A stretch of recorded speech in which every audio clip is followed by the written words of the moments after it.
آپ دیکھ رہے ہیں تعلیم دین یوٹیوب چینل کو سبسکرائب ضرور کیجئے اور بیل آئیکن کو ضرور دبائیے تاکہ آنے والی نئی ویڈیو کی نوٹیفیکیشن آپ کو صحیح سمے پر مل جائے۔ ذکر خدا اور امام احمد رضا، مصنف مولانا تطہیر احمد رضوی بریلوی، حصہ 18۔ بسم اللہ الرحمن الرحیم۔ غیر خدا کے لیے جھکنا بھی منع۔ قرآن کریم و حدیث شریف کی روشنی میں اس بارے میں امام احمد رضا خان فاضل بریلوی رحمۃ اللہ علیہ کی تعلیمات کا خلاصہ یہ ہے کہ کسی کی تعظیم و ادب کے 3 طریقے ہوتے ہیں۔ پہلا، کسی کے سامنے اس کی تعظیم و احترام کے لیے کھڑا رہنا، ہاتھ باندھ کر یا یوں ہی بغیر ہاتھ باندھے۔ دوسرا، کسی کے سامنے اس کی تعظیم کے لیے جھکنا جیسا نماز میں رکوع۔ تیسرا، کسی کے لیے یا اس کے سامنے ماتھا زمین پر رکھنا جس کو سجدہ کہتے ہیں۔ پہلی صورت یعنی کسی کے سامنے ہاتھ باندھ کر یا یوں ہی اس کی تعظیم کے لیے کھڑا ہونا یا کھڑا رہنا، یہ غیر خدا، بزرگی اللہ والوں، استاد، ماں باپ یا امیر و حاکم اسلام وغیرہ، خواہ ان کی دنیاوی زندگی میں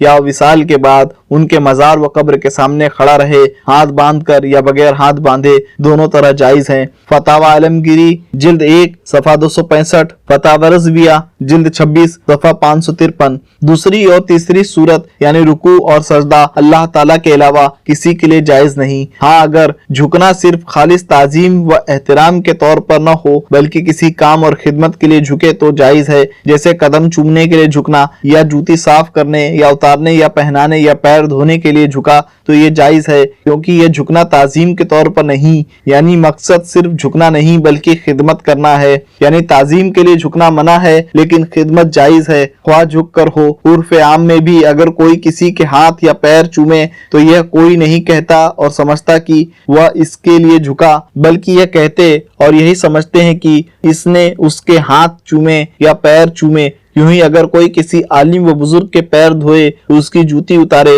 یا پہنائے یا زمین پر پڑی ہوئی کوئی چیز اس کے سامنے سے اٹھا کر دے تو یہ نہیں کہتے کہ وہ اس کے لیے جھکا، بلکہ یہی کہتے ہیں کہ اس نے اس کے پیر دھوئے یا جوتی پہنائی یا اتاری یا سامنے پڑی ہوئی چیز اٹھائی۔ حالانکہ یہ سب کام بغیر جھکے نہیں ہو سکتے، لیکن جھکنا مقصد نہیں بلکہ مقصد کوئی خدمت یا دوسری طرح سے اظہار محبت ہے، لہٰذا یہ جائز ہے۔ لیکن بے مقصد صرف تعظیم کے لیے جھکنا یا ماتھا زمین پر رکھنا اللہ تعالیٰ کے علاوہ دوسرے کے لیے ناجائز ہے۔ جو کام بغیر جھکے بھی ہو سکتا ہے اس کے لیے بھی جھکنا منع ہے، جیسے جھک کر سلام کرنا، یعنی سلام کرتے وقت جھکنا ناجائز ہے کیونکہ سلام کے لیے جھکنے کی کوئی ضرورت نہیں۔ امام احمد رضا خان فاضل بریلوی رحمۃ اللہ علیہ اس سلسلے میں تحریر فرماتے ہیں، جھکنے اور پیٹھ دوہری کرنے سے کسی کی تعظیم شرعاً مکروہ ہے، اور جب بقدر رکوع یا اس سے زائد ہو تو کراہت سخت و اشد ہے۔ پھر ترمذی شریف اور ابن ماجہ شریف کی ایک حدیث نقل فرماتے ہیں، ایک صحابی نے پوچھا، یا رسول اللہ صلی اللہ تعالی علیہ وسلم،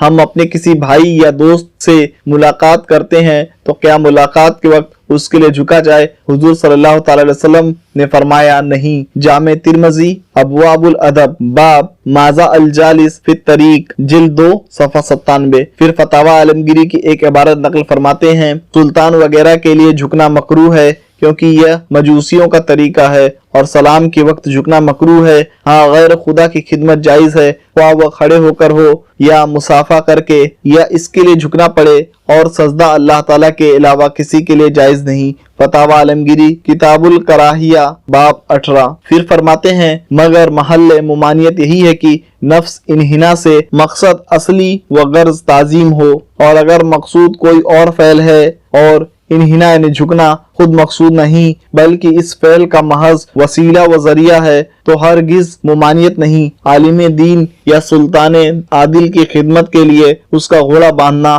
یا کھول کر حاضر کرنا یا بچھونا کرنا یا وضو کرانا، پاؤں دھلانا یا اس کا جوتا اٹھانا یا مجلس سے اٹھتے وقت اس کی جوتیاں سیدھی کرنا، یہ سب افعال تعظیم و تکریم ہی ہیں اور ان کے لیے جھکنا ضرور، مگر یہ انحنا یعنی جھکنا مقصود نہیں کہ مقصود ان افعال سے تعظیم ہے، نہ جھکنے سے، یہاں تک کہ اگر بے جھکے یہ افعال ہو جھکنا نہ ہوگا۔ فتاوی رضویہ جلد 22 صفحہ 70 اور صفحہ 399۔ اللہ تعالیٰ سے دعا ہے میرے بولنے میں جو کچھ لغزشیں اور خطائیں ہوئیں اسے معاف فرمائے، ہم تمام امت مسلمہ اور مسلمین کو سننے سے زیادہ اس پر عمل کرنے کی توفیق عطا فرمائے اور دین حق پر عمل کرنے کی توفیق اور رفیق عطا فرمائے، آمین۔